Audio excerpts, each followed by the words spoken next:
So have you guys read this article from Time magazine? Some of you may have forgotten that Joe Biden said this. We have put together, I think, the most extensive and inclusive voter fraud organization in the history of American politics. Okay, on its surface, that seems bad. Exactly. Could you imagine if Donald Trump had said that? And this is according to Time magazine. It was actually an election fortification system. Oh, good. Like cereal with vitamins. Yeah. So last Thursday, Time magazine ran this article. It's called The Secret History of the Shadow Campaign That Saved the 2020 Election.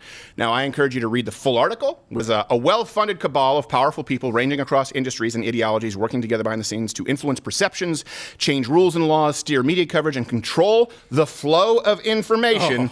They were not rigging the election, they were fortifying it. And they believe the public needs to understand the system's fragility in order to ensure that democracy in America... So look, here's the thing. They're trying to say they weren't rigging the elections. They were just trying to make sure that the elections were fair and that Donald Trump was silenced from all private industry. And it talks about the AFL-CIO, big tech, media. They're trying to say it wasn't rigged, and I understand what they're saying, through anything like Dominion or a massive voter fraud scheme. What they're trying to say is we were rigging it by making sure that the media covered Donald Trump negatively compared to Joe Biden at 9-1. They were rigging it in the sense that they made sure Hunter Biden was removed from big tech as false information. They were rigging it to make sure that people could vote by mail with no identification for the first time. They were rigging it to make sure that anything Republicans suggested as voter security would be considered racist and their lackeys in big tech would continue putting. That's what they were doing, and they were doing it for your own good. Here's more from the article. They got states to change voting systems, and laws, and help secure hundreds of millions in public and private funding, Zuckerberg there.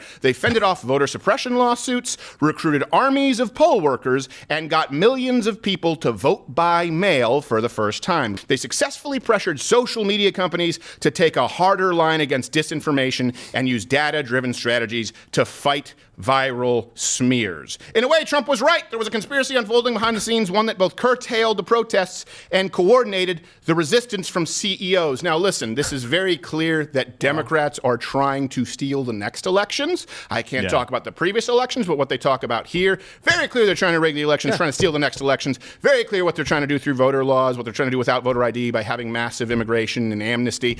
So people will say, you're taking this out of context because they're talking about actually making the elections better. But the way they do it, think about this for a second. They are describing the Hunter Biden story being removed from social media. That's by design. They're saying this. This is by design, and hundreds of millions in private and public funding, things that happen in the election that cocked your eyebrow like, it seems weird that they're punting the Hunter Biden story. It seems weird that they're punting the Kamala Harris story about imprisoning nonviolent drug offenders.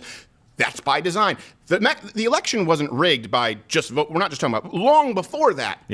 You cannot compete against the kind of free advertising that the democratic system gives you. Recruiting armies of poll workers. Armies of poll workers, which on its face sounds crappy enough, but it seems increasingly like how did that play a significant role? Armies of, remember this guy?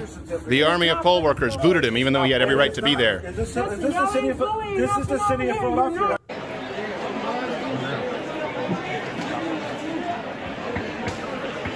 Nothing to see here. Wow. Nope. I think that it's pretty crappy, and I think that now they're flagrantly admitting to things that Republicans were complaining about and sounding the alarm about. Now it's just they know nothing can be done.